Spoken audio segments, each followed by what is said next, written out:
સો good morning કહું કે good night કહું એ વાળું કન્ફ્યુઝ ઝોન છે. એટલે હજી તો એકચ્યુઅલી ગુડ મોર્નિંગ થઈ જ નથી, પણ હું જે હિસાબથી 7 સજી રહી છું એ હિસાબથી લાગી શકે. સો વાગ્યા છે રાતના 2. એકચ્યુઅલી 2માં બી કદાચ 10 ઓછી છે, ના એક્ઝેક્ટ 2 વાગ્યા છે. અને અત્યારે આપણે જઈ રહ્યા છીએ જગન્નાથ ભગવાનની રથયાત્રા જોવા. કાજલની ડબ્બી ખોલી દીધી છે મેં લિપ કેરની બદલે, એટલે કંઈ ટકવા વકવાનું તો છે નહીં લિપ કેર. આપણે આમ લગાવી દઈએ થોડું શું, કેમ આપણા મનમાં એવું થવું જોઈએ કે આપણે તૈયાર થઈને ગયા છીએ, બાકી તો કંઈ છે નહીં. સો આ મારું 3જું વર્ષ છે ભગવાન જગન્નાથની કૃપાથી કે હું સડન 3જા વર્ષે રાત્રે જાગીને કે સૂતા વગર જઈ રહી છું. મને જ્યારે ઊંઘ માથા પર ચડે ને ત્યારે આવું બધું થાય મારી જોડે જીવનમાં, પણ ભગવાન વોન્ટ્સ ટુ ડુ અસ. શું બોલું છું, ભગવાને જોઈએ છે કે આપણે એમને દર્શન કરવા જઈએ તો આપણે જઈએ છીએ. અને મારા વાળ ગયા હવે. યાર પ્લીઝ રાતના 2 વાગે હું કેમ આટલું સજી રહી છું તમને બધાને થતું હશે, બટ મને સજવા કરતાં બી મારા વાળ સાચવવાનો બહુ ઓબ્સેશન છે જીવનમાં, જે બહુ સચવાયા નથી, જે ટક્યા તો બિલકુલ નથી. જ્યારે દાદી અને મમ્મી સાચવતા હતા ને ત્યારે સચવાઈ જતા હતા. ત્યારે 2 ચોટલા વાળતી હતી ને સ્કૂલમાં, ત્યારે મારા વાળ થોડા સારા હતા. હવે મને એવું થઈ ગયું છે કે હું એવરી પાસિંગ ડે ટકલા થવાની કાગાર પર છું. એટલા મારા વાળ ઉતરે છે, એટલા મારા વાળ બગડેલા છે. જે છે હવે આ છે. અત્યારે મારા જેટલા વાળ છે ને આના લાઈક ડબલ ના 3% મારા વાળ હતા when I was a kid. ઠીક છે, જે છે આ છે. लेट्स टेक आवर सामग्री. क्लचर लेंगे हम एक अच्छा सा बड़ा सा,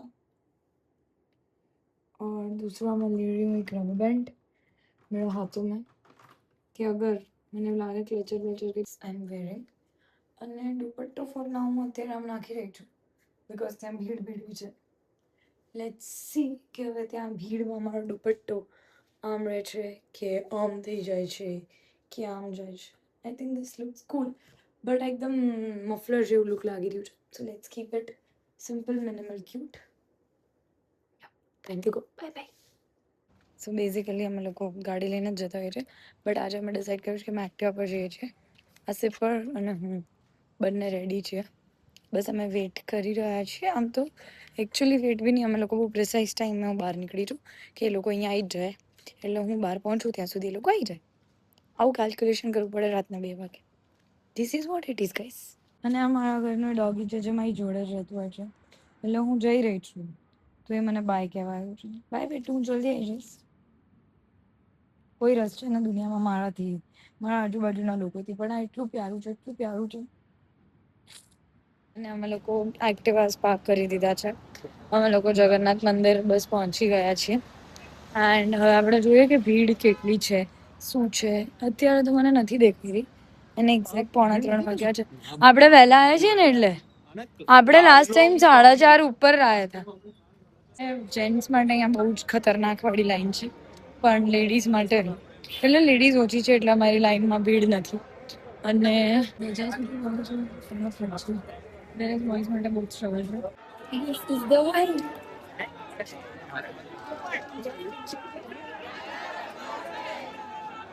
हम लाइन में खड़े, જે ઉત્સાહથી અમને એમ એવું હતું ને લાઈનમાં ફટાફટ પહોંચી જઈશું, એ જ ઉત્સાહમાં એ જ જગ્યાએ અમે ઊભા છીએ.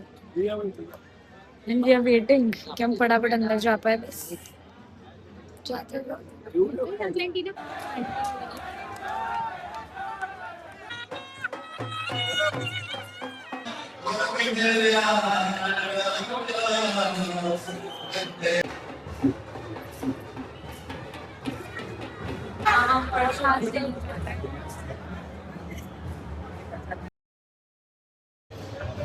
और हमने आज कॉन्फिडेंटली रेड करना है.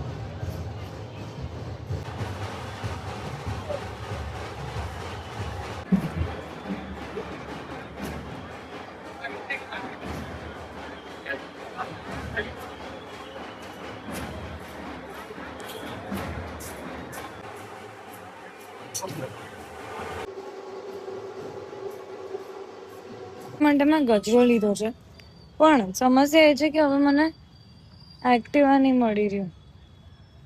ગાઈઝ રૂક જાઓ. With this we are home. દુપટ્ટાની પોઝિશન જે જ છે, પણ અવાજ જતો રહ્યો છે. મને એવું છે કે હું જ્યારે ઊંઘું નહીં ને તો મારો અવાજ જતો રહે. So I need to sleep. Good night.